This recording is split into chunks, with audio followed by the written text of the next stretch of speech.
আমাদের প্রার্থী পরাজিত হয়েছেন, কম ভোট পেয়েছেন অপেক্ষাকৃত। আর জনাব ফখরুল ইসলাম আলমগীর সাহেব ভোটে প্রেসিডেন্ট নির্বাচিত হয়েছেন। আমরা ওনাকে অভিনন্দন জানাই, যেহেতু নির্বাচিত প্রেসিডেন্ট সকলের প্রেসিডেন্ট।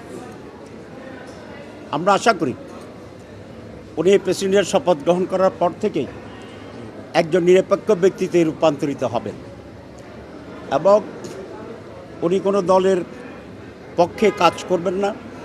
উনি দেশের পক্ষে, জনগণের পক্ষে এবং গণতন্ত্রের পক্ষে অত্যন্ত বলিষ্ঠ ভূমিকা পালন করবেন।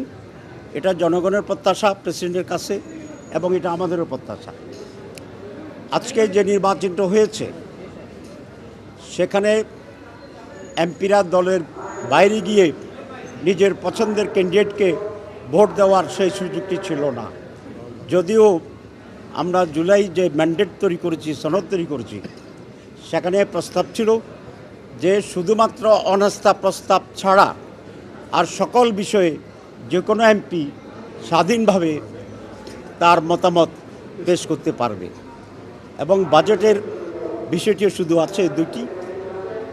কিন্তু এখন পর্যন্ত যেহেতু জুলাই সনদটি পার্লামেন্টে পাশ হয়নি, সেই কারণেই আমরা এই 70 অনুচ্ছেদ অ্যামেন্ডমেন্ট হয়নি এবং সে কারণেই যারা ভিন্নমত পোষণ করে তাদেরকে ভোট দেওয়ার সেই সুযোগটা আমরা দিতে পারিনি। এই জন্য আমরা দুঃখিত, কারণ গণতন্ত্র চর্চার জন্যে মাননীয় এমপিদের একটা স্বাধীন মতামত দেওয়ার এই সুযোগ থাকা অত্যন্ত দরকার।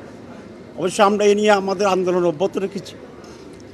আমরা এখনও জুলাই সনদ বাস্তবায়নের জন্যে আপনারা জানেন যে আমরা মাঠে আছি এবং ইতিমধ্যেই একটি লং মার্চও ইতিমধ্যে আমাদের কর্মসূচি ঘোষণা হয়েছে। তো আমরা এই নির্বাচনে অংশগ্রহণ করার পিছনে যে মৌলিক কারণগুলো ছিল, প্রথমটি হচ্ছে দেশের গণতান্ত্রিক চর্চা থাকা উচিত এবং এই সমস্ত চর্চার মাধ্যমে গণতন্ত্র আরও সুসংহত হবে, এটা আমরা আশা করি। 2 নম্বর হচ্ছে সামনে তৃণমূলের নির্বাচন আছে, লোকাল গভর্নমেন্ট ইলেকশন আছে।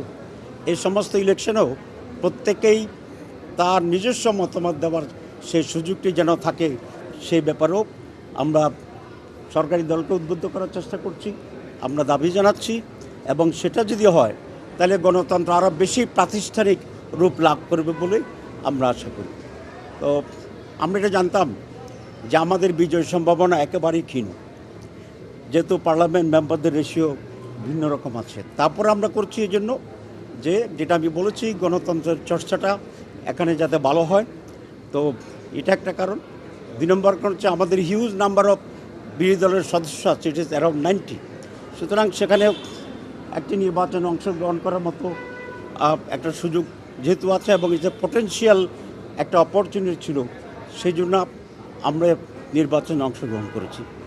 তো আমরা সেই আশাবাদ আবারও ব্যক্ত করতে চাই যে নির্বাচিত প্রেসিডেন্ট নিরপেক্ষভাবে, দক্ষতার সাথে এবং দেশপ্রেমের পক্ষে উনি তার ভূমিকা পালন করবেন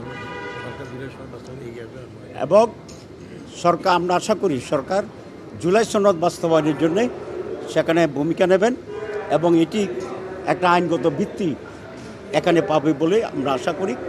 দেশের বিদেশের নানা জনের সাথে আমাদের মত বিনিময় হয়। জুলাই সনদের ব্যাপারে এদেশের মানুষ যেরকম 70% বেশি এখানে রায় দিয়েছে, ঠিক বিদেশেরও অনেক বন্ধুরা বলে যে আপনাদের এই অ্যামেন্ডমেন্ট এবং পরিবর্তনগুলো বাংলাদেশের ডেভেলপমেন্টের জন্যে, গণতন্ত্রের জন্য একটি অপরিহার্য এবং সেই দিকে তাদেরও এখানে মত এবং সমর্থন রয়েছে। তো আমরা আশা করি সময়ের ব্যবধানে সরকারি দলের শুভবুদ্ধির উদয় হবে এবং জনগণের কল্যাণে যা যা প্রয়োজন এই পার্লামেন্টে তারা সে সমস্ত আইন নিয়ে আসবেন এবং সে সমস্ত বিষয়ে আমাদেরও সমর্থন করবে।